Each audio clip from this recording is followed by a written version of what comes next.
सो नमस्कार बच्चों and very very good evening to all of you guys. जैसा कि हम उम्मीद करते हैं कि जब हम अपनी प्रिपरेशन करें तो AIR 1 अचीव करें, 1 डिजिट रैंक लेकर आए, 2 डिजिट रैंक लेकर आए। लेकिन आज ये सेशन एक रैंकर टॉप में मैं आपको उस स्टूडेंट से मिलाने वाला हूं जिसने एक बार नहीं, जी हाँ, 2 बार 1 डिजिट रैंक अचीव किया है। जी, मैं बात कर रहा हूं स्नेहा बासु ठाकुर की। ये वो स्टूडेंट है जिसका लास्ट ईयर एक नाम आप सभी को पता चला, क्योंकि थर्ड ईयर में AIR 7 लाना ये अपने आप में कुछ ऐसा मैजिक सा था जो स्टूडेंट सपने देखते हैं, और उसने उसी साल थर्ड ईयर में ही उस सपने को हकीकत में बदल दिया। सो मैनी कांग्रेचुलेशन बेटा स्नेहा। Thank you sir. ये नाम स्नेहा बासु ठाकुर बहुत टाइम तक लोगों के जेहन में रहेगा, क्योंकि ये एक बार नहीं, क्योंकि एक बार कई बार ऐसा होता है कि बाई चांस बाई लक उसका उस दिन दिन होगा इसलिए ऐसा हो गया। लेकिन ये 2 बार लगातार सिर्फ वैसा ही सपना साकार होने जैसा था जैसे इंडिया ने 2 बार लगातार वर्ल्ड कप जीता हो। सो क्या फीलिंग आ रही है स्नेहा? सेम वैसे ही जैसे इंडिया भी सेकंड टाइम कॉन्स्टिट्यूटिव वे में वर्ल्ड कप जीता, तो क्या आपकी फीलिंग कुछ वैसी ही है? सर अच्छा तो लग रहा है, बहुत अच्छा लग रहा है। सो गाइज, ये अच्छा जो लगता है ना, इसके लिए सिर्फ और सिर्फ आज आपको फेस पे स्माइल दिख रही होगी, लेकिन इसके लिए कितनी मेहनत की गई होगी, कितने दिन रात अपने मन को मारकर, अपने सपनों को मारकर अपनी हकीकत को बदलने के लिए कुछ मेहनत की गई होगी। ये सिर्फ और सिर्फ वही समझ सकता है जिसने या तो मेहनत की हो या जिसने उसका सपोर्ट किया हो, उसको मेहनत करते हुए देखा हो। सो गाइज, मैं वन बाय वन बहुत सारे जो आपके मन में क्वेश्चन होते हैं वो मैं स्नेहा से पूछता हूँ, और इस रैंकर्स या टॉपर स्टॉक में हम स्नेहा से वो सारी बातें पूछ लेते हैं जो उसने अपनी इस प्रिपरेशन के दौरान फॉलो की, जो उसने फेस किया और जो उसने मोटिवेशन के साथ अचीव किया। स्नेहा, मैं बिल्कुल स्टार्टिंग से बात करूं आपसे। पहले तो आप मेरे स्टूडेंट्स को और अपने जूनियर्स को ये बताओ, आप कहां से बिलोंग करते हो, आपकी स्कूलिंग कहां से हुई, और आप बीटेक कहां से कर रहे हो? सर मैं दुर्गापुर वेस्ट बंगाल से हूँ और मैंने अपनी स्कूलिंग कार्मल स्कूल दुर्गापुर से किया है। और बीटेक अभी केमिकल इंजीनियरिंग फाइनल ईयर में हूँ जादवपुर यूनिवर्सिटी से। सो गाइज, समझ रहे हो, फाइनल ईयर में है, अभी फाइनल कंप्लीट नहीं हुआ। और बहुत सारे बच्चे ऐसे होते हैं जो ये रैंक अचीव करने के लिए 2-2 3-3 4-4 साल का ड्रॉप लेते हैं। मैं चाहता हूं कि आप वो ड्रॉप ना लेकर पहले से अवेयर हो, पहले से आप चीजों को सीखें और इस लेवल की मेहनत करें कि स्नेहा को कम से कम एक आइडियल मान के आप फॉलो कर सको, वो स्ट्रेटजी फॉलो कर सको और उस तरीके के माइंडसेट के साथ आगे बढ़ पाओ। क्योंकि ये जर्नी यूं ही नहीं हुई कि बस तुक्के से स्टार्ट की गई, यूट्यूब के वीडियो फॉलो किए गए और फिर यहां पर रैंक अचीव कर लिया। नो डाउट हमारा कंटेंट इस लेवल का जरूर होता है कि अगर आप सीरियस मोड में कैसे भी मूव कर रहे हो तो आप रैंक ले पाओ। लेकिन चलो स्नेहा की जर्नी स्नेहा से ही सुनते हैं। स्नेहा, कब आपने अपनी गेट की प्रिपरेशन स्टार्ट की थी? सर सेकेंड ईयर की बिगिनिंग से स्टार्ट किया था, गेट रेडी से ही शुरू हुआ था। गेट ट्रिनिटी से ही, तो इसकी भी स्टोरी मैं आपको बता देता हूँ। स्नेहा ने आज से 2-2.5 साल पहले अपनी जब जर्नी ये स्टार्ट की थी, तब मैं एक दूसरे प्लेटफॉर्म में हुआ करता था। सुमित सर भी, हमारी पूरी एक टीम होती थी। लेकिन जैसे ही कुछ रीजन की वजह से, जो आप सभी को पता है या आपको नहीं तो आपके सीनियर्स को सबको पता है, कि फिर हमने गेट ट्रिनिटी स्टार्ट किया। और उस टाइम पे स्नेहा ने 50,000 के आसपास का कोर्स वहां पर परचेज किया। और जब हमने फिर गेट ट्रिनिटी स्टार्ट किया तो स्नेहा ने गेट ट्रिनिटी के साथ मूव करना, एक फेथ रखा, बिलीव रखा हमारे ऊपर, और वो बिलीव की वजह से, है ना, वो फेथ की वजह से मैं ईश्वर का भी शुक्रगुजार हूँ कि हमने उसके फेथ को कायम रखा। और जो हमारा कंटेंट है उस कंटेंट से उसने वो रैंक अचीव किया जो एक ड्रीम होता है। स्नेहा ने गेट ट्रिनिटी के साथ मूव करना बेटर समझा। स्नेहा, लास्ट ईयर आपकी जब AIR 7 आई थी तब भी कुछ लोगों ने आपको कांटेक्ट किया था कि आप हाँ सर। उसके लिए हमें इंटरव्यू दीजिए, अपनी पिक शेयर करिए या कुछ भी ऐसा। बट आपने शायद क्लियर मना कर दिया था कि नहीं, मैं गेट ट्रिनिटी के साथ मूव की हूँ और मेरा रैंक गेट ट्रिनिटी के साथ ही मूव करेगा, कुछ ऐसा हुआ था? हाँ सर। हाँ सर, तो, किया तो था। इस बार भी हो सकता है ऐसा हो। बट मुझे पता है, क्योंकि ये हमारे स्टूडेंट है ना, इनको कोई ऑफर काम नहीं आता है, इनकी फेथ काम आती है। इन्होंने जो बिलीव किया वो हमने दिलाया, तो ये बिलीव कभी ब्रेक नहीं होता, कोई कितना भी ट्राई कर ले। इसमें हाँ, बहुत सारे बच्चे आपसे बहुत कुछ जानना चाहते हैं, शायद सामने हो तो वो आपसे बहुत कुछ पूछना चाहते हैं। और भी बहुत सारे स्टूडेंट आपके बैचमेट, है ना, अभी 22 मार्च को रैंकर्स मीट में भी मिलने वाले हैं। सो उनकी भी कहीं ना कहीं एक उत्सुकता होगी आपसे जानने की कि ये करिश्मा कैसे किया, ये मैजिक कहाँ से सीखा और कैसे ये आता है। तो चलो अपने जूनियर्स के लिए कुछ तो चीजें बताओ कि कैसे आपने ये सेकंड ईयर की जर्नी स्टार्ट की, थर्ड ईयर में कैसे AIR 7 आई, फिर कैसे आपने ये मन को समझाया कि इस बार मुझे उससे अच्छा परफॉर्म करना है और आपने कर दिखाया। तो ये कैसे मोटिवेशन आया, कहां से आपने ये सारी चीजें स्टार्ट की थी, एक बार वो अपने जूनियर्स को इन्फॉर्म करें। सर मैंने जब सेकंड ईयर में स्टार्ट किया था प्रिपरेशन, तब ये सोच के नहीं किया था कि मुझे अंडर 100 लाना है या अंडर 200 लाना है। मैंने बस इसलिए किया था कि क्योंकि मुझे केमिकल इंजीनियरिंग सीखना था, इन डेप्थ उसको सीखना था, उसके कंसेप्ट को समझना था। तो मैं जब पहला 6-7 महीने क्लास किया तब कोई रैंक मार्क्स को दिमाग में रख के नहीं क्लास कर रही थी। मैं बस ये सोच रही थी कि मुझे पहले कंसेप्ट समझना है, फिर सम्स लगाने हैं, अच्छे से सम्स करने हैं, लेकिन पहले कंसेप्ट। तो मुझे लगता है कि पहले स्टूडेंट्स को कंसेप्ट पर ज्यादा फोकस करना चाहिए, स्पेशली अगर वो जल्दी शुरू कर रहे हैं तो एक बार कंसेप्ट ग्रेस में आ जाए, फिर न्यूमेरिकल्स प्रैक्टिस करना, शॉर्ट नोट्स रिवाइज करना, वो होता रहेगा। तो उस कंसेप्ट्स को ठीक से समझने के कारण मुझे लगता है थर्ड ईयर के रैंक में हेल्प हुआ। और उसके बाद मैंने ज्यादातर न्यूमेरिकल करने में ही फोकस किया था क्योंकि कंसेप्ट तब तक मैं समझ चुकी थी। तो उससे मेरा ये फोर्थ ईयर वाला रैंक। इसमें यहाँ बहुत कम स्टूडेंट होते हैं जो सारे सब्जेक्ट को लाइव अटेंड कर पाएँ। उनमें से आप एक स्टूडेंट थे, मुझे याद है कि कोई भी सब्जेक्ट स्टार्ट होता था, सारे सब्जेक्ट में आप लाइव रहे हो और वो बस एक सब्जेक्ट ऐसा था जब आपने लाइव नहीं किया था, उसको इस बार आपने प्रॉपर लाइव में कवर किया था। सो ये लाइव सब्जेक्ट करने का क्या बेनिफिट मिलता है आपको? सर जब कोई सब्जेक्ट रिकॉर्डेड करता है तो डिस्ट्रैक्शन ज्यादा होता है और एक मेरी एक टेंडेंसी है कि मैं लेक्चर्स को जब रिकॉर्डेड कर रही हूँ तो 2x या फिर 1.5x में देखती हूँ। तो अगर वो कर लिया तो फिर एक तो कंसेप्ट्स को मैं कुछ पार्ट को शायद मतलब फास्ट फॉरवर्ड कर रही हूँ, वो ठीक से समझ में नहीं आ रहा। और मैं उतना ध्यान भी नहीं दे पा रही हूँ कि सर लोग क्या बोल रहे हैं, वो ठीक से समझ लूँ लिख लूँ, वो भी नहीं हो पा रहा है। और जब मैं लाइव क्लास कर रही हूँ तो जो भी डाउट्स हो रहा है वो पूछ सकती हूँ, इंटरेक्ट कर सकती हूँ, इंटरेस्ट भी ज्यादा रहता है। तो वो एक बेनिफिट है लाइव क्लास करने का। इसमें यहाँ इस सेशन से पहले मैंने आपको ऐसा बोलने के लिए सिखाया तो नहीं था ना? नहीं सर। क्योंकि सेम यही लाइन मैं बोलता हूँ अपने स्टूडेंट्स को कि बेटा लाइव करो। रिकॉर्डेड में आप सिर्फ कोर्स को कंप्लीट करते हो, कोर्स को पढ़ते नहीं, कोर्स को सीखते नहीं हो। सिर्फ हमारा क्या होता है, एक एम होता है कि टाइम कम है, 2x स्पीड, 1.5x स्पीड में हम उसको जल्दी-जल्दी कंप्लीट कर लें, कंप्लीट करके हमारा नोट्स बन जाए या एक नाम जुड़ जाए कि ये सब्जेक्ट मैंने कंप्लीट कर लिया। लेकिन एग्जैक्टली आप उसको सीख नहीं कर पाते, आप उसको फील नहीं कर पाते। और स्नेहा की ये रैंक इस बात का प्रूफ है और उसने खुद से ये चीज़ बता दी कि मैंने सीखा है सब्जेक्ट को, मैंने फील किया है, अपने डाउट्स को सेम टाइम पे मैंने क्लियर किया है। और यही रीज़न था कि उसके डाउट कम, कॉन्फिडेंस ज़्यादा था।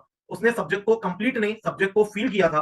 और बेटा बस मैं आप लोगों से भी यही उम्मीद करता हूं, अगर आप एक अच्छी रैंक की तरफ मूव करना चाहते हो तो सब्जेक्ट में फीलिंग लाइए, सब्जेक्ट को इन डेप्थ कवर करिए, सब्जेक्ट को जस्ट फॉर्मेलिटी के लिए कंप्लीट करके नंबर मत बढ़ाइए, क्योंकि नंबर तो बढ़ जाएगा जब टेस्ट दोगे फिर डिमोटिवेट हो गए, सॉरी। बहुत सारे स्टूडेंट ऐसे होते हैं प्री गेट देते हैं और फिर बोलते हैं ये बहुत टफ है, इसको छोड़ देते हैं। लेकिन मुझे लगता है स्नेहा को प्री गेट का डायरेक्टली बेनिफिट मिला, ना कि सिर्फ स्नेहा को। ऐसे आप बहुत सारे इस सेशन में इंटरव्यू देखेंगे जिनको जो भी ये टॉप 10 रैंकर्स हैं, ये सारे ही प्री गेट के बच्चे हैं। और ये सारे प्री गेट में मैं उस टाइम की बात करूं, ये जरूरी नहीं है कि ये टॉप 10 में थे कि टॉप 25 में थे, लेकिन जरूरी ये था कि इन्होंने प्री गेट से कितना सीखा और वो सीख के किस तरीके से उस प्रेशर को हैंडल किया, इसलिए आज ये टॉप 10 में।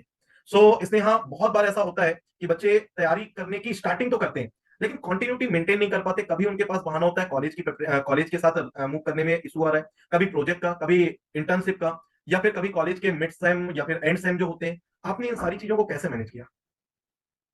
सर मुझे लगता है पहला जो प्रॉब्लम आता है वो किसी सेमेस्टर या प्रोजेक्ट का प्रॉब्लम तो वो अलग है। लेकिन एक आता है कि बोर्डम, मतलब वो सेम ही रूटीन फॉलो करते करते एक बोर्डम आ जाती है। तो मैंने जो किया था वो है कि जितना भी बोर्डम आ जाए मैं कोशिश करती थी कि हर रोज एटलीस्ट 2-3 कंसेप्ट करूँ, एटलीस्ट 3-4 सभी भले हो पाए लेकिन वो भी करूँ। तो इससे क्या है कि कंटिन्यूटी मेंटेन होती है। तो अगर एक वीक भी मेरा ऐसे चला गया कि मैं हर रोज सिर्फ 3-4 सभी कर पा रही हूँ, तो मुझे पता है कि नेक्स्ट वीक तक मैं अपने मोमेंटम को फिर से बढ़ा लूंगी। तो इससे मेरा कंटिन्यूटी की ब्रेक नहीं होता था और कंसेप्ट दिमाग में रहते थे। इसने जब आप सब्जेक्ट कर रहे थे तो आपने बस एक फेथ रखा, आंख बंद करके अच्छा सर जो बोल रहे हैं वो करेंगे, या फिर आपने अपना दिमाग लगाया नहीं पहले ये नहीं मैं ये सब्जेक्ट कर लूं, इसको ऐसे कर लूं, इसको जल्दी फिनिश कर दूं, क्या आपने अपना दिमाग लगाया या बस हम जैसा बोलते गए वैसा करते गए? नहीं सर, मैंने आप लोग ने जो भी कहा मैं वैसा ही एकदम फॉलो करने की कोशिश किया। क्योंकि बहुत सारे बच्चों का ये होता है कि टॉपर से ये पूछ लो उन्होंने सब्जेक्ट किस तरीके से फॉलो किया, सब्जेक्ट का जो ऑर्डर है वो ऑर्डर कौन सा, पहले जो बड़े बड़े सब्जेक्ट है उनको कंप्लीट कर लिया, तो आपका कोई ऐसा ऑर्डर नहीं था, बस जैसे चलते गए वैसे नहीं आपने सर। करते गए। अच्छा, हाँ। मुझे ये भी याद है कि आईपीसी आप इसलिए लाइव नहीं कर पाए थे क्योंकि वो हमने सबसे लास्ट में कराया था आपके थर्ड ईयर के हाँ टाइम। सर। तो इसलिए हाँ सर। शायद फिर लगा कि पहले जितने सब्जेक्ट कंप्लीट हो गए इनके सम कर लो, इनकी प्रैक्टिस कर लो, क्योंकि उस समय कुछ टेस्ट हाँ। भी आपके मिस होते जा रहे थे, तो आपको ये था कि पहले टेस्ट फिनिश कर लो फिर एक सब्जेक्ट छोड़ के चले जाते हैं, क्योंकि आपने उम्मीद नहीं रखी थी कि मुझे टॉप 10 लाना है या टॉप 5 लाना है, टॉप 10 लाना है, क्योंकि बस ये था कि सारे सब्जेक्ट करके मुझे अच्छे से एग्जाम देना है। हाँ सर। तो गाइज अपना दिमाग लगाना बंद करो। आप कोर्स ले लेते हो ना तो आपको ये लगता है कि अब तो मैं सब कुछ कर ले जाऊंगा, और वहां चालू होता है आपका वो डेविल माइंड। और फिर उसमें क्या होता है कि हम वो चूज करते हैं और अपना दिमाग ज्यादा लगाते हैं और हम लोगों का कम। बेटा हमेशा याद रखना, आप कितना भी दिमाग लगा लो हमारे एक्सपीरियंस को नहीं पा पाओगे। हम वो चीजें बैलेंस करके चलते हैं कि अच्छा एक ये दो बड़े सब्जेक्ट चल रहा है, एक छोटा लेके चलना है, वो सारी चीजें उस तरीके से मूव करती हैं। अब आप दिमाग लगाओगे तो पीसी का वेटेज ज्यादा नहीं होता, लेकिन पीसी में हमेशा पहला सब्जेक्ट पढ़ाता हूँ, कुछ तो रीजन होगा ना उसका पहला पढ़ाने का। तो प्लीज अपना दिमाग नहीं लगाएं और फॉलो वो करें जो हमारा एक्सपीरियंस है। अच्छा, इसमें हाँ बहुत बार ऐसा होता है, सबसे बड़ी प्रॉब्लम होती है कॉन्सेप्ट की समझ। बहुत सारे बच्चे होते हैं, तो आप कॉन्सेप्ट को समझते थे, फिर उसके बाद उसकी प्रैक्टिस करते थे, जैसा कि आपने बताया आपने प्रॉपर सारे के सारे टॉपिक वाइज टेस्ट भी देने का ट्राई किया, तो उसका क्या बेनिफिट मिलता है आपको? पर पहले कॉन्सेप्ट्स को समझ लिया तो कोई भी सम मतलब करने में आसानी होती है। तो अगर टफ सम भी आ जाए तो भी पता चलता है कि हाँ इस तरह से अप्रोच करना है या फिर इस फॉर्मूले को लगाना है तो शायद काम कर जाएगा। और टॉपिक वाइज टेस्ट देने से ये फायदा है कि अगर कोई टॉपिक ऐसा है कि ठीक से समझ में नहीं आ रहा, ठीक से ग्रेस्प नहीं हो रहा, तो उस टॉपिक का सम करते करते वो प्रैक्टिस हो जाता है। वैसे स्नेहा मैं आपसे पूछूं कि जो आपको बेनिफिट मिला टेस्ट सीरीज से हमारे कंटेंट से, वो आपकी रैंक में दिख रहा है, और बहुत सारे स्टूडेंट ऐसे भी होते हैं जो एक प्लेटफॉर्म नहीं कई प्लेटफॉर्म को फॉलो कर लेते हैं, जैसे कि कहीं से कोर्स ले लिया, कहीं की टेस्ट सीरीज ले ली, कहीं से गाइडेंस ले लिया। इस मामले में आपका क्या एक्सपीरियंस है? आपने मतलब जैसा तो मुझे पता है ना? आप खुद बताओ कि आपने कितने प्लेटफॉर्म को फॉलो किया है। सर मैंने सिर्फ गेट ट्रिनिटी को ही फॉलो किया है। एक तो ये था कि आप लोगों का जो पढ़ाने का टेक्निक है वो मुझे सूट कर गया था बिगिनिंग से, और टेस्ट सीरीज भी सूट कर गया था। तो मुझे लगा कि एक ही चीज को फॉलो करना चाहिए, 10-12 चीजों को लेके चलेंगे तो ज्यादा कंफ्यूज मैं ही हो जाऊंगी। मैं ये क्वेश्चन इसलिए पूछने वाला था क्योंकि मैं आपसे पूछूं कि आप टेस्ट सीरीज में हमारे टेस्ट सीरीज को आउट ऑफ 10 कितने मार्क्स दोगे, लेकिन जब आपने फॉलो एक ही किया है तो आप उसको कंपेयर तो नहीं कर पाओगे। लेकिन बस बेटा यही बोलूंगा कि फॉलो एक किया और 2 बार सिंगल डिजिट रैंक, तो इसका मतलब अब मैं स्नेहा से क्यों पूछूं, मैं ही बता देता हूँ भाई 10 आउट ऑफ 10 है। तो स्नेहा आप क्या बोलोगे इसमें? हाँ सर, बिल्कुल 10 आउट ऑफ 10 है। तो इसने आपके लिए एक टफ क्वेश्चन हो सकता है कि आपने हमारे टेस्ट सीरीज से ज्यादा सीखा या फिर कंटेंट से या प्री गेट से। सर मुझे लगता है कि मैंने कंटेंट से ज्यादा सीखा है, क्योंकि वो मतलब बिल्डिंग ब्लॉक्स होता है प्रिपरेशन के। So guys, content always important है, नो डाउट। ये जो प्री गेट है या टेस्ट सीरीज है, ये आपको तब हेल्पफुल होगा ना जब आपने कंटेंट कवर किया होगा, आपने वो सब्जेक्ट पढ़ा होगा और आपको कॉन्फिडेंस होगा। आपके कॉन्सेप्ट ही क्लियर नहीं। बहुत सारे स्टूडेंट ऐसा करते हैं इसमें यहाँ कि उनको स्टार्टिंग से ना कंटेंट से ज्यादा वो ये सोचते हैं कंटेंट को टाइम क्यों देना है, सब्जेक्ट क्यों कंप्लीट करना है, सीधे टेस्ट सीरीज स्टार्ट कर देते हैं। और फिर टेस्ट सीरीज में मार्क्स नहीं आते, बोलते हैं कि टेस्ट सीरीज सर की टफ है या फिर टेस्ट सीरीज हमारे लिए उतना बेनिफिशियल नहीं है। तो क्या कहना चाहोगे ऐसे स्टूडेंट्स के लिए कि क्या आपको लगता है कि हम लोगों ने टेस्ट सीरीज मतलब गेट लेवल से इतना हाई बना रखा है कि बच्चे अटेम्प्ट ही ना कर पाए? आपके हिसाब से आपने 2 साल हमारी टेस्ट सीरीज दी है, आपको नो डाउट उसका बेनिफिट मिला, लेकिन आपको क्या लगता है, आपने 2 बार गेट का पेपर भी दिया, उससे कंपेयर करो तो आपको क्या लगता है गेट से +1 +2 या फिर मतलब अलग ही लेवल है हमारी टेस्ट सीरीज का? क्या लगता है आपको? सर +1 या +2 लेवल तो जरूर होता है, लेकिन ऐसा नहीं है कि कोई भी क्वेश्चन अटेम्प्ट करने लायक नहीं है, या फिर एकदम मतलब कोई लिंक ही नहीं है गेट के पेपर और टेस्ट सीरीज के साथ। तो टेस्ट सीरीज ठीक से अटेम्प्ट करना हो तो मुझे लगता है पहले कॉन्सेप्ट्स कर लेना चाहिए, पीवाईक्यूज एक बार प्रैक्टिस कर लेना चाहिए, और फिर टेस्ट सीरीज अटेम्प्ट करना चाहिए। एक सबसे इंपॉर्टेंट पॉइंट, आपने कितनी बार गेट के पीवाईक्यू सॉल्व किए किसी भी फॉर्मेट में, मतलब सब्जेक्ट वाइज या टॉपिक वाइज या मॉक टेस्ट के फॉर्म में, लगभग लगभग कितनी बार किए होंगे? सर मतलब बहुत बार किया है। जब जब भी टाइम मिलता था कि न्यूमेरिकल प्रैक्टिस करना है, तभी मैं अगर 5 क्वेश्चन भी हो पाए तो 5 क्वेश्चन भी करती थी। तो वो लगातार करती गई।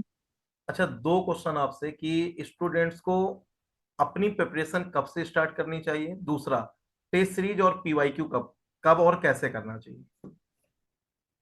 सर प्रिपरेशन बेहतर होगा अगर वो लोग सेकेंड ईयर से ही स्टार्ट करते, और पीवाईक्यूज जब सब्जेक्ट चल रहा है, जब एक टॉपिक कंप्लीट हुआ, तब से उस टॉपिक के पीवाईक्यूज करने स्टार्ट कर देने चाहिए। तो उससे दिमाग में ज्यादा रहता है सारे कंसेप्ट्स। और टेस्ट सीरीज जब टॉपिक वाइज आ रहा है, तो जब भी रिलीज होता है टेस्ट सीरीज तो देने की कोशिश करना चाहिए। जैसे हम अभी इस समय पीसी और आईपीसी चल रहा है बच्चों का, तो आप क्या सजेस्ट करोगे कि अभी हमारा आप ही लोग लॉन्च करने वाले हो 22 मार्च को रैंकर्स मीट में, लास्ट ईयर भी आप लॉन्चिंग में थे टेस्ट सीरीज के, तो आप क्या सजेस्ट करना चाहोगे कि अभी इनरोल करके और तुरंत उनको 1 अप्रैल से टेस्ट स्टार्ट कर देना चाहिए? हाँ सर, स्टार्ट कर देना चाहिए जितनी जल्दी हो पाए। जैसे जैसे सब्जेक्ट कंप्लीट करते जाएं, जो टॉपिक कंप्लीट करें उस टॉपिक का टॉपिक वाइज टेस्ट देते जाएं, हाँ सर। और पीवाईक्यू भी सब्जेक्ट के साथ साथ पैरेलल में करते जाएं। हाँ, पीवाईक्यू पहले कर ले सब्जेक्ट के साथ पैरेलल, और फिर टेस्ट सीरीज देते जाए। तो गाइज, बहुत सारे बच्चे गलती ये करते हैं, वो अपना एक स्लॉट बनाते हैं, पहले सारे सब्जेक्ट कंप्लीट करेंगे, फिर रिवाइज करेंगे, फिर पीवाईक्यू करेंगे, फिर टेस्ट सीरीज देंगे, और टेस्ट सीरीज स्टार्ट करते हैं दिसंबर में, जनवरी में। बेटा ऐसे रैंक नहीं लाई जा सकती। रैंक लाने का एक ही तरीका है, सारी चीजें पैरेलल में हो, कई सारे सब्जेक्ट भी पैरेलल में चलते हैं आपके, दो दो तीन तीन सब्जेक्ट लाइव में पैरेलल चल रहे होते हैं, एक दो आप अपना रिवीजन के लिए पैरेलल में रखते हो। क्योंकि GATE graduate aptitude test in engineering है, तो वो आपका ये इंजीनियरिंग बैकग्राउंड, आपका एप्टीट्यूड, ये तो टेस्ट करेंगे करेंगे, हमेशा याद रखिएगा। सो इसलिए be prepared in parallel all subjects, try करिए जितना ज्यादा से ज्यादा आप कर सको, वो आपके लिए ज्यादा बेटर रहेगा। तो इसने यहाँ कुछ इंपॉर्टेंट क्वेश्चन आपसे, और जैसे बहुत सारे बच्चे कॉलेज के टाइम पे अपनी प्रिपरेशन को मैनेज नहीं कर पाते हैं। तो एक तो रीजन यही होता है कि उनके पास बहाने होते हैं कि हम अपनी प्रिपरेशन मैनेज नहीं कर पाए इसलिए रैंक नहीं आई। आपने ऐसे कभी कोई बहाने नहीं मारे कि मेरी प्रिपरेशन हैम्पर हो रही है कॉलेज के मिड सेम की वजह से या एंड सेम की वजह से, या फिर आपने लाइव क्लासेस छोड़ दी हो कि अब एंड सेम है मैं एक महीने लाइव क्लास नहीं करूंगी, ऐसा आपने कभी नहीं किया? तो ये चीज आपको कैसे, आपने कैसे मैनेज किया है? सर जब भी लाइव क्लासेस होता था तो मैं क्या करती थी कि उसके पहले जो भी टॉपिक्स कंप्लीट हो चुके हैं, तो एक फॉर एग्जांपल हीट ट्रांसफर का लाइव क्लास हो रहा है, तो अगर कंडक्शन का पार्ट कंप्लीट हो चुका है और अगले दिन कन्वेक्शन स्टार्ट होने वाला है, तो मैं 15 मिनट्स पहले बैठ जाती थी कि पहले कंडक्शन रिवाइज कर लूँ क्लास से पहले। तो अगर उस दिन क्वेश्चंस प्रैक्टिस भी नहीं कर पाई, फिर भी कंसेप्ट तो मेरे अंदर रह रहा है।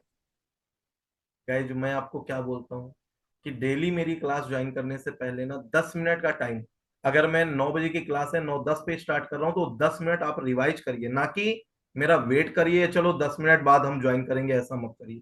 डेली 10-10 मिनट आपका रिवीजन आपको कितना ज्यादा कॉन्सेप्चुअल स्ट्रांग बना देगा, ये आज आपको नहीं पता चल रहा। लेकिन जैसे स्नेहा ने बोला कि मैं अपना एक टॉपिक फिनिश करने के पहले 15 मिनट देकर उसको पूरा रिवाइज करती थी, उसका रिजल्ट आपके सामने। अगर आप डेली ऐसा करने लगे तो अब इससे बेटर क्या होगा ये तो मैं नहीं कह सकता, क्योंकि ऑलरेडी ये बेस्ट एंड बेस्ट है। अब उसके बाद ये है कि आपको और बेटर कॉन्फिडेंस आएगा, आप भी इस रैंक को अचीव करने के काबिल बनोगे। इसने यहाँ 2 साल के दौरान दोनों बार 1 डिजिट रैंक, एक ड्रीम रैंक जो बच्चा सोचता है कि मैं AIR 1 लेकर आऊं, AIR 2 लेकर आऊं, कुछ ऐसी रैंक जो बच्चा दिमाग लगाता है, सोचता है, आपने उसको कर दिखाया है। आपने 2 बार 1 डिजिट रैंक लाकर दिखाया है। फिर भी मैं अगर आपसे पूछूं कि इस 2 साल के दौरान अगर जब आप अपने आप को एनालिसिस करते हो, तो कहीं ना कहीं आपको भी ऐसा फील होता होगा कि कुछ ये गलतियां मैंने की हैं अपने इस प्रिपरेशन के टाइम पे, तो वो गलतियां क्या थी और आप उससे क्या सीख लेते हो? सर एक तो मैं कभी कभी कुछ ज्यादा ही डिमोटिवेटेड हो जाती थी, जो कि बिल्कुल नहीं होना चाहिए। और प्रोक्रास्टिनेट भी ज्यादा करती थी, मतलब ठीक है ये काम अभी करना है, मुझे पता है कि अभी करने से मुझे फायदा मिलेगा, लेकिन फिर ठीक है अभी 2 दिन बाद करती हूँ, टाइम है 2 दिन बाद करती हूँ, ऐसे करते करते एक हफ्ता डिले हो गया या फिर 2 हफ्ता डिले हो गया। ये थोड़ा प्रिवेंट करने की कोशिश करनी चाहिए कि नहीं, कंसंट्रेशन बनाते हैं, ठीक से करते हैं बिगिनिंग से। दो वो मिस्टेक आपकी कि अगर मैं बोलूं कि चलो एक अटेम्प्ट आपको और देना है और एक बार फिर आपको AIR 1 ही लाना है, उसके लिए प्रिपरेशन करनी है, तो आप वो दो गलतियां कौन सी नहीं करना चाहोगे? सर एक, कॉन्फिडेंस को मैं एकदम भी डाउन नहीं करूंगी। और एक है कि हर रोज, मतलब ऐसा एक रूटीन बना लूंगी कि हाँ 8 घंटे तो 8 घंटे पढ़ना ही है, कुछ भी हो जाए 8 घंटे पढ़ना ही है। और एक और है आपकी गलती, इंटर्नशिप के टाइम पे जो आपने पूरा टाइम वेस्ट किया, हाँ। हाँ वो सर। टाइम वेस्ट नहीं करना है। हाँ। गाइज कुछ भी हो, हम अपने बच्चों की जानकारियां रखते हैं कि कौन कहाँ बिजी है। अगर आप अच्छा करने की चाहत रखते हो तो हमारा पूरा सपोर्ट रहता है उस टाइम पे।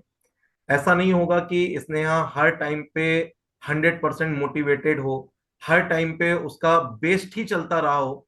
उसने भी इस जर्नी में बहुत बार ऊपर नीचे, ऊंच नीच देखी होगी, बहुत बार डिमोटिवेट हुई होगी, बहुत बार ऐसा चांस आया होगा।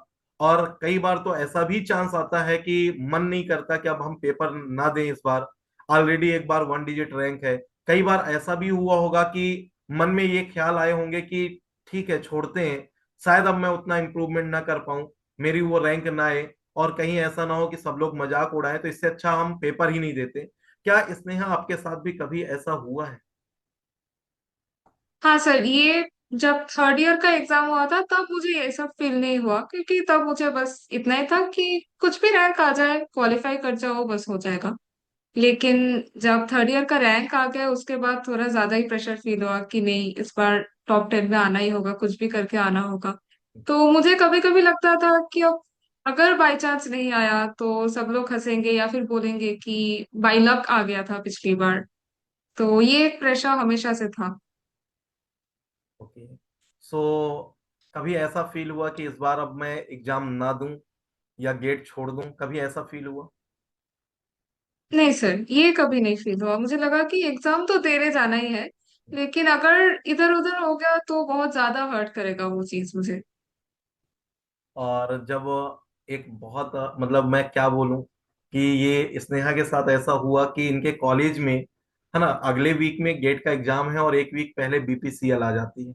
बीपीसीएल मतलब वो कंपनी है, वो पीएसयू है जिसके ड्रीम, मतलब हर केमिकल इंजीनियर का एक ड्रीम होता है कि मुझे महारत्न पीएसयू मिल जाए और वो महारत्न पीएसयू कॉलेज में रिक्रूटमेंट के लिए आ जाए।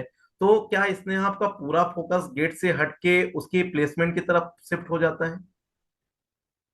हाँ सर, वो जब बीपीसीएल आया था और मुझे पता चला एक वीक पहले कि हाँ। वो आने वाला है, बीपीसीएल का इंटरव्यू हमारा 5 फरवरी को था। तो लास्ट एक वीक मैंने पूरा बीपीसीएल के इंटरव्यू के लिए प्रिपरेशन में लगा दिया, कि सारे कोड, सारे एचआर क्वेश्चंस, ये सब। तो तब मैंने गेट का क्वेश्चंस भी प्रैक्टिस नहीं किया, और फिर वो जो फॉर्मूले होते हैं जस्ट गेट ओरिएंटेड, वो मैंने किया ही नहीं था कुछ। तो वो एक मेरा रिग्रेट है कि अगर मैं कर लिया होता तो शायद थोड़ा सा बेहतर हो जाता। और उस टाइम पे आपने दो प्री गेट भी लाइव नहीं दिए थे। हाँ सर। और उसी टाइम पे आपका गेट से पहले बीपीसीएल का रिजल्ट भी अनाउंस हो गया। और उस हाँ रिजल्ट में आपके केमिकल इंजीनियरिंग से 3 स्टूडेंट सेलेक्ट हुए। मेरे लिए वो तीनों स्टूडेंट बेटा हमारे प्राइम के स्टूडेंट हैं। तीनों ही गेट ट्रिनिटी के सामर्थ्य बैच के स्टूडेंट हैं तीनों ही। ठीक है। ये अपने रूपायन डे, अनिरुद्ध और अर्शदीप। ठीक। सर। हम्म। तो ये तीनों ही स्टूडेंट सेलेक्ट हुए। लेकिन कहीं ना कहीं एक नाम आपका ना होना वो मेरे लिए भी थोड़ा सा हर्टफुल था। मुझे भी फील हुआ कि स्नेहा डिजर्व करती है। खुशी इस बात की थी कि यार तीनों स्टूडेंट जो सिलेक्ट हुए वो हमारे प्राइम स्टूडेंट के हैं, सामर्थ्य बैच बैच के हैं। लेकिन अगर कोई मुझसे बोलता तो मैं बोलता नहीं, 4 नाम होने चाहिए थे, एक स्नेहा बासु ठाकुर का और होना चाहिए था। तो उस दिन फिर मैंने आपको कॉल किया था। हाँ सर। तो क्या उस समय आपको गुस्सा आ रही थी या क्या फील हुआ था फिर आपको कि मैं सर को क्या बोलूं, या फिर क्या आपने फील क्या किया, फिर कैसे आगे मूव किए? सर जब रिजल्ट आया तो 6 फरवरी को दोपहर को रिजल्ट आई थी, और उसके बाद ही एग्जाम था, 7th को एग्जाम था। तो मुझे तो तब लगा कि अब क्या ही फायदा, एग्जाम देने का भी क्या फायदा, और केमिकल के कोड में मूव करने का भी क्या फायदा, छोड़ देते हैं, कुछ फायदा तो हो नहीं रहा है। तो फिर आपका कॉल आया था, लगभग 8 बजे कॉल आया था शाम को। तो आपने वहाँ मोटिवेट किया कि नहीं, एग्जाम देने जाना है। तो इंटरव्यूज अभी नहीं हुआ है तो नहीं हुआ है, लेकिन अभी बहुत सारे पीएसयूज है, ऑफ कैंपस भी बहुत कुछ है। तो वो कॉल मेरे लिए बहुत इंपॉर्टेंट था, क्योंकि मैंने उस कॉल के बाद ही ठीक से फिर से मेरा फॉर्मूला रिवाइज करना भी शुरू किया। थोड़ा जो भी मैंने शॉर्ट नोट्स बनाया है वो देख कर चली गई उसके बाद एग्जाम देने। ये बहुत कम टाइम था, क्योंकि उसके 1 वीक तक आप बिल्कुल पढ़ाई नहीं कर पाते बीपीसीएल के रिक्रूटमेंट की वजह से। और बीपीसीएल में भी निराशा हाथ लगती है, अपने आप को मोटिवेट करना ये बहुत टफ होता है। लेकिन स्टिल आज आपकी रैंक देख के कहीं ना कहीं एक अपने ऊपर भी फेथ आ जाता है कि चलो, उस समय नहीं पता होता कि शायद मेरी वो कॉल आपके लिए कितनी मायने रखती है। बस मैं यूं ही स्टूडेंट के सपोर्ट में करता रहता हूँ। जहां मुझे लगता है कि यार आज इस बच्चे को मेरी नीड हो सकती है, उस बच्चे से प्रॉपर मैं बात करता हूँ, उसको मैसेज करता हूँ। इसलिए हाँ, इस समय 1 ईयर के ड्यूरेशन में आपको मेरे कितने बार मैसेज मिले होंगे, जब मुझे लगा कि आप डिमोटिवेटेड हो तो मैंने अपने आप से मैसेज कर दिया। तो कितनी बार ऐसे मैसेज मिले होंगे आपको मेरे? सर हमेशा उस टाइम पे मिलता था जब मुझे जरूरत होती थी, मतलब कैसे होता था वो मुझे नहीं पता, लेकिन हमेशा उस टाइम पर ही होता था जब मुझे सबसे ज्यादा नीड होती थी। तो बच्चों, कई बच्चे मुझसे पूछते हैं सर ये हैशटैग एफएमआईएच का मतलब क्या है? ये स्नेहा का जवाब ही इसका मतलब है। मुझे नहीं पता होता, कोई सपना नहीं आता कि आज स्नेहा डिमोटिवेटेड होगी, आज स्नेहा परेशान होगी, मुझे मैसेज करना चाहिए। बट सडन मेरा दिल करता है कि यार स्नेहा, हो सकता है आज के इस वजह से, क्योंकि मेरे पास हर कॉलेज की लगभग न्यूज रहती है, कौन क्या कर रहा है वो भी मेरे पास न्यूज रहती है। और कुछ स्टूडेंट्स के लिए जिनका मुझे पता है कि इनको नीड है, उन बच्चों को मैं अपने तरफ से भी कई बार मैसेज करता हूँ। उनमें से एक स्नेहा भी थी। कई बार जैसे मुझे लगा कि प्री गेट में उसके मार्क्स अच्छे नहीं आए तो मैंने कॉल किया या मैसेज करके समझाया, कोई बात नहीं बेटा, अभी आगे आपको कंटिन्यू करना है और ऐसे ऐसे करना है। और मुझे लगता है शायद मेरे वो 2 मिनट की बात शायद स्टूडेंट के लिए बेनिफिशियल हो, और वो रिजल्ट आपके सामने है कि वो बेनिफिशियल हुआ। सो स्नेहा, बहुत सारी बातें हमने आपसे की, और स्टूडेंट जो जानना चाहते हैं वो ये स्टोरी जानना चाहते हैं कि इसके पीछे कैसे, क्या आपने मेहनत की है। तो मैं आपसे बस एट द एंड एक चीज चाहूंगा कि आप अपने जूनियर्स को क्या एडवाइस दोगे, कैसे क्या मूव करना है, कैसे मोटिवेशन लाना है, किस तरीके से कब स्टार्ट करना है, वो सब आपने ऑलरेडी बता दिया। पीवाईक्यू कितनी बार करना है, टेस्ट सीरीज कब स्टार्ट करना है, but at the and in short आप अपने जूनियर्स को क्या मैसेज दोगे? सर सबसे इम्पोर्टेंट ये है कि खुद पर विश्वास रखना। मतलब कुछ भी हो जाए, मॉक्स पे मार्क्स नहीं आ रहे, कुछ दिन हो सकता है कि एक दो दिन लाइव क्लासेस मिस हो गया, या फिर एक वीक उतनी अच्छे से पढ़ाई नहीं हो पाई, या फिर ये जो प्लेसमेंट का सिनेरियो चल रहा होगा, कुछ लोगों के फाइनल ईयर में प्लेसमेंट नहीं लग रहा है, अच्छी कंपनीज नहीं लग रही है। तो ये सारे सब कुछ होता रहेगा, मतलब इससे कोई बाहर नहीं है, सबके साथ होता है। तो उन उस सब कुछ में भी खुद का एक मोटिवेशन रखना कि नहीं, गेट देने जाना है, जो भी हो देखा जाएगा, मैं अपनी कोशिश कर रही हूँ, ये सबसे इम्पोर्टेंट होती है। सो गाइज, बस कॉन्फिडेंस के साथ मूव करिए। आजकल जो मैंने देखा है, स्टूडेंट बहुत जल्दी डिमोटिवेट हो जाते हैं। हर चीज में उनका, सर मैं डिमोटिवेट हो गया, एक एग्जाम देकर आए आप फेल हो गए, आप डिमोटिवेट हो गए। आप एक एग्जाम में खुद से उतनी प्रिपरेशन नहीं कर पाए, बट अपने आप से एक्सपेक्टेशन इतनी ज्यादा कर लेते हो और फिर बोलते हो सर मैं डिमोटिवेट हो गया। बेटा, डिमोटिवेशन से आपका टाइम खुद से वेस्ट होगा, आपका दिमाग खराब होगा, कुछ दिन के लिए टाइम आपका मन नहीं लगेगा, और वो ओवरऑल आप अपना ही एक लॉस कर रहे होगे। बस मैं एक ही चीज बोलूंगा, डिमोटिवेशन कुछ नहीं होता, सिर्फ और सिर्फ आपको अपने ऊपर फेथ के साथ मूव करना है। और डिमोटिवेशन कैसा, आपने 12 सब्जेक्ट तैयार नहीं किए, आपने सारे टेस्ट दिए नहीं, आपने सारे पीवाईक्यू 2-4 बार सॉल्व किए नहीं, आपने डेली सम किए नहीं, और हम उम्मीद करते हैं या यार बन ले आए, हम उम्मीद करते हैं मैं भी स्नेहा बासु ठाकुर बन जाऊं, तो ये तो पॉसिबल नहीं है। इसके लिए क्या कंसिस्टेंसी स्नेहा ने मेंटेन किया, किस तरीके से मूव किया, वो सारी चीजें बहुत इंपॉर्टेंट है। और बहुत बार ऐसा भी होता है कि सामने जब हमारे अंदर डिमोटिवेशन होता है तो हमें कई बार उठना पड़ता है, कुछ स्टेप लेने पड़ते हैं। उसके लिए मैंने ऑलरेडी बोल रखा है, अगर आप ऐसा कभी भी डिमोटिवेट होते हो तो बेटा जरूरी नहीं कि हर एक स्टूडेंट मेरे कांटेक्ट में हो, टच में हो, लेकिन मेरा कांटेक्ट नंबर आप सभी के पास में नहीं है तो नोट कर लीजिए, 8317047762। आप मुझे एक मैसेज ड्रॉप कर सकते हो। इन केस कई बार ऐसा होता है मैसेज में सीन नहीं कर पाया, जैसे अभी इसी इंटरव्यू के टाइम पे 3 स्टूडेंट का कॉल आ चुका है, मैंने वो कॉल कट किए। और कॉन्टिन्यूसली ऐसा होता है मेरे साथ में, ठीक है, कि मैं कई बार ऐसी जगह बिजी हूं, नहीं पिक कर पाया या नहीं मैसेज देख पाया, तो आप मुझसे दोबारा कांटेक्ट करने का ट्राई करिए, बट मैं आपके हमेशा साथ रहूंगा। और उम्मीद करता हूं कि अभी 22 मार्च को जब स्नेहा इसी हमारे कानपुर सिटी में रैंकर्स मीट में प्रेजेंट होगी, तब इससे और भी बहुत सारी स्ट्रेटजी जानेंगे। और सबसे मेन इंपॉर्टेंट स्ट्रेटजी कि 3 घंटे पेपर की स्ट्रेटजी क्या थी, कैसे अपने आप को मेंटेन किया 3 घंटे, किस तरीके से कॉन्टिन्यूटी मेंटेन की, किस तरीके से माइंडसेट को कूल रखा, किस तरीके से अपनी एक स्ट्रेटजी डिसाइड की, और क्या कोई प्री प्लानिंग थी, वो सबसे इंपॉर्टेंट चीजें यहां पर जानेंगे। और भी बहुत सारे क्वेश्चंस के बारे आंसर लेंगे। आप जितने भी क्वेश्चन चाहते हो कि आज के इस सेशन में आपके ये क्वेश्चन नहीं हुए, और या कुछ और भी आप जानना चाहते हो, वो सारे आप कमेंट करिएगा। 22 या 23 को जब हम लाइव मिलेंगे तो उस लाइव सेशन में आपके वो सारे क्वेश्चंस मैं फिर से पूछूंगा। और उम्मीद करता हूं कि हम लाइव सेशन करें। लास्ट ईयर भी इसी स्टूडियो से, जहां से अभी मैं लाइव हूं, स्नेहा इसी प्लेटफॉर्म पे, इसी स्टूडियो पे, यहीं पर खड़े होके 24 मार्च को लाइव थी। इस बार 23 मार्च को हम लोग लाइव होंगे, आई होप। तो आपको वो सारा मोटिवेशन है ना, स्नेहा से फॉलो करते हुए आगे बढ़ना है। तो स्नेहा, बस लास्ट क्वेश्चन आपसे, आप कुछ ऐसा जो इस रैंक को अचीव करने के बाद किसी को बोलना चाहो, डेडिकेट करना चाहो, या अपने जूनियर्स को कुछ बोलना चाहो, वो लास्ट वर्ड्स।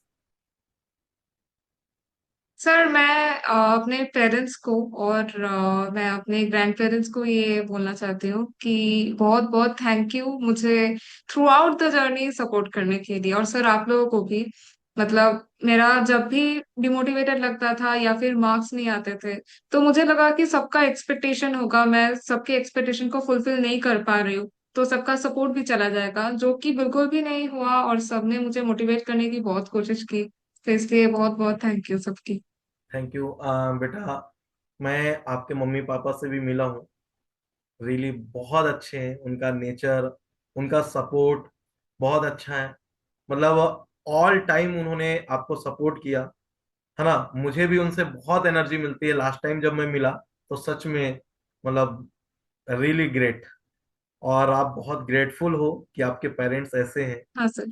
बहुत बार ऐसा होता है कि शायद वो सपोर्ट हर बंदे को नहीं मिलता, लेकिन कहीं ना कहीं आपके रैंक के पीछे आपके ग्रैंड मदर, ग्रैंड फादर, आपके मदर फादर, वो सारे लोग, आपके वो फ्रेंड्स, आपका कॉलेज सर्किल जो भी है, आपके कॉलेज टीचर भी हैं, वो सारे लोगों का सपोर्ट होता है। और ये एक पॉजिटिव इन्वायरमेंट बनाना पड़ता है अपने बिलीफ से, अपनी मेहनत से। और एक चीज हमेशा याद रखिएगा, लोग आपको तब और ज्यादा सपोर्ट करते हैं जब आप वो पोटेंशियल शो करते हो, है ना। ऐसा नहीं होता कि आप कुछ करना ही नहीं चाहते, बस लोग आपको सपोर्ट कर रहे हैं, कब तक करेंगे। आप बार बार फेल होगे, बार बार नीचे गिरोगे, एक बार, दो बार, चार बार, पांच बार उठाते हैं। जब आप छोटे बच्चे थे, कई बार आप गिरे होगे तो मम्मी पापा दौड़ के आते होंगे, आपके भाई बहन आते होंगे, उठाते होंगे।